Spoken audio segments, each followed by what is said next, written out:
In electing your representative, do you want a large district or a small one? What you have makes all the difference. Which do you want? Tyranny from a powerful elite or self-governance by we the people? The leftists are relentless in accusing those on the right of being a threat to our democracy. What they never do, however, is explain what that threat is.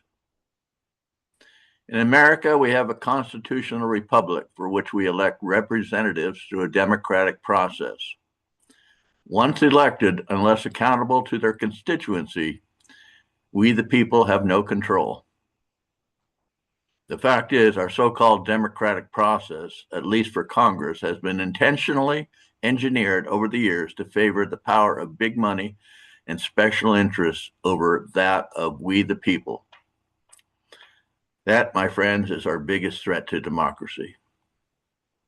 This is because district size makes all the difference, and the system has been engineered to have large districts.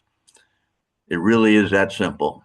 If you want to select, elect, and hold accountable a representative that you can actually interact with so as to be a known commodity as far as values and character, the smaller the district, the better. However, if you want powerful special interests to control the process, you want the district as large as possible so that all but a minuscule number of people actually know the character and allegiance of a candidate, while we the people are dependent upon paid advertising, a predominantly special interest dominated media, a brief debate or so thrown in from which we must make our choice.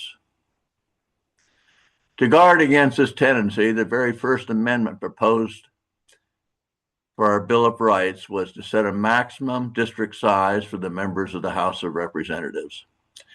Jointly, in 1789, the Senate and House agreed that a maximum House district should be 50,000 population. But that amendment, Article the First, was sabotaged by the changing of one word, causing it to no longer set a maximum, but instead a new minimum.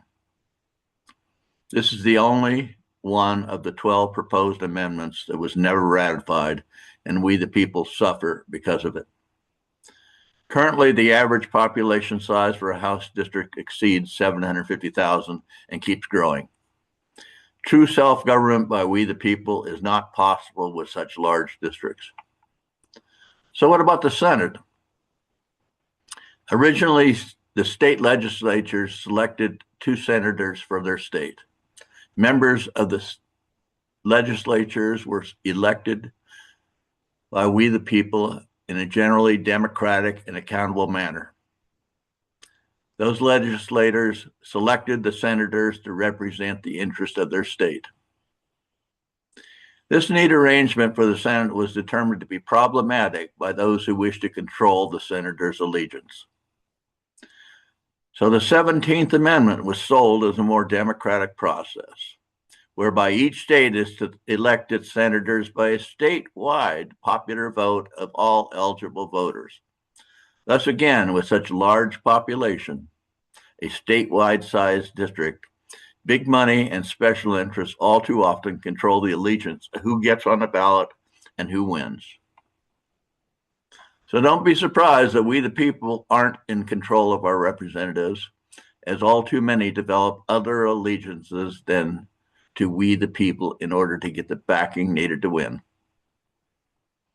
With small districts, there are many ways we can select candidates of known character while keeping big money and lobbying industry out of the selection and election process. With large districts, it's not so easy, as big money is needed to promote candidates, and special interests all too often control the show on both who gets on the ballot and who gets elected. So what type of democracy do you want? Small districts or large? Who owns your congressman? Special interests or we the people? What you get mostly depends on your district size.